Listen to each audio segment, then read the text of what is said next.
Shalom Bapak Ibu saudara sekalian, baik Bapak Ibu yang ada di Rock Sidoarjo, Rock Mojokerto maupun Rock Tulungagung. Apa kabar? Jumpa kembali bersama saya Michael Chris. Hari ini saya mengajak kita semua untuk bersama-sama belajar kembali, diingatkan kembali mengenai firman Tuhan yang berbicara tentang orang tua dan anak. Yang hari ini kita lihat bahwa masa pandemi dan social distancing cukup mengubah pola dan warna hubungan antara orang tua dan anak. Hari ini orang tua pusing dengan anaknya karena mereka harus meluangkan banyak waktu untuk anaknya belajar sekolah secara online. Dan banyak orang tua mengeluh tentang betapa beratnya mengurus anak, betapa beratnya mengajari anak. Dan tidak hanya orang tua, ternyata anak-anak juga mengalami tekanan yang cukup berat karena rupanya orang tua mereka lebih galak dari guru mereka di sekolah. Sehingga hubungan yang baru ini, entah itu orang tua ataupun anak, mengalami tekanan untuk masing-masing bisa menyesuaikan. Hari ini ada dua ayat yang saya ingin kita jadikan sebagai dasar untuk kita belajar mengenai hubungan orang tua dan anak. Yang pertama adalah 1 Timotius 5 ayat 3-4 yang berbunyi, hormatilah janda-janda yang benar-benar janda. Tetapi jikalau seorang janda mempunyai anak atau cucu, hendaknya mereka itu pertama-tama belajar berbakti kepada kaum keluarganya sendiri dan membalas budi orang tua dan nenek mereka, karena itulah yang berkenan kepada Allah.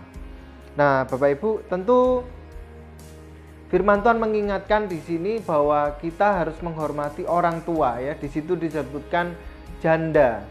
Janda pada waktu itu belum punya stigma yang seperti hari ini, ya. Hari ini orang akan tidak mempedulikan janda yang sudah tua, ya, tapi justru sangat memperhatikan jika ada janda yang masih muda. Nah, ternyata janda punya stigma yang lain kalau kita lihat hari ini. Tetapi pada waktu zaman perjanjian lama, penulis Alkitab justru ingin mengajarkan kepada kita betapa janda yang masih punya anak dan cucu, firman Tuhan justru mendorong anak dan cucu janda tersebut untuk belajar mengasihi orang tua. Artinya orang tua, hormat kepada orang tua adalah sebuah nilai yang besar dalam semua budaya. Firman Tuhan pun menekankan itu. Maka hari ini apapun suku kita, apapun golongan kita, kita pasti setuju jika anak harus punya hormat kepada orang tua. Misalkan saja dalam budaya Chinese mengenal kata puthao, ya, artinya ketika orang tua marah karena anak yang tidak berbakti kepada orang tua, maka kata-kata itu yang terlontarkan, ya, puthao, artinya anak yang tidak berbakti. Dan firman Tuhan cukup berbicara banyak mengenai ini. Kita lihat 10 hukum Taurat juga mengatakan bahwa anak harus menghormati orang tua. Hormatilah ayah dan ibumu. Bahkan dalam Imamat 20 ayat 9, ayat 24, ayat 15, di situ dikatakan bahwa orang atau seorang anak yang tidak menghormati orang tuanya itu berdosa, sama dengan tidak menghormati Allahnya sendiri. Maka tidak salah Amsal 20 ayat 20 juga mengatakan, siapa yang mengutuk ayah dan ibunya, pelitanya akan padam pada waktu gelap. Artinya seorang anak yang tidak menghormati orang tuanya berkatnya juga akan padam. Sinarnya, harapannya juga akan padam. Itu ayat yang pertama. Tapi kita harus sadar bahwa ternyata firman Tuhan tidak berat sebelah. Misalkan Kolose 3 ayat 20 sampai 21 mengatakan, "Hai bapak-bapak, janganlah sakiti hati anakmu, supaya jangan tawar hatinya." Bapak Ibu Saudara sekalian, baik Bapak Ibu yang ada di Sidoarjo, Mojokerto maupun Tulungagung. Kita hari ini diingatkan, ternyata bukan hanya anak yang dituntut oleh Tuhan untuk menghormati orang tuanya, tetapi dalam Kolose diingatkan bahwa orang tua juga harus memperlakukan sebegitu rupa sebaik mungkin anak-anak. Maka dalam Kolose kita diingatkan supaya orang tua jangan menyakiti hati anak-anak. Memang betul anak-anak punya tanggung jawab kepada orang tua. Tetapi kita juga harus ingat bahwa ternyata orang tua pun punya tanggung jawab kepada anak. Anak-anak hari ini sebetulnya secara psikologis anak-anak kita sudah tahu siapa bosnya dalam keluarga. Itu hal yang sudah tidak bisa disangkal dan semua anak pasti mengetahui siapa bos dalam keluarga dengan sendirinya. Tetapi orang tua harus ingat ternyata anak-anak kita bukan hanya tahu siapa bosnya, tapi mereka juga diberi kemampuan oleh Tuhan untuk menguji apakah orang tua yang di hadapan saya ini betul-betul layak untuk menjadi bos saya. Maka hari ini orang tua harus benar-benar ingat akan firman Tuhan. Ketika kita mau memimpin anak-anak, maka hari ini anak-anak pun punya nilai-nilai sehingga mereka mencari kriteria-kriteria yang pas untuk orang yang bisa dia jadikan bos atau pemimpin hidup mereka. Maka hari ini mungkin Bapak Ibu yang sudah jadi orang tua mungkin sudah banyak memberikan banyak hal kepada anak-anak. Hadiah, fasilitas, uang dan lain-lain sudah banyak. Tetapi mari kita renungkan kembali, apakah kita sudah memberikan penghargaan kepada anak-anak kita?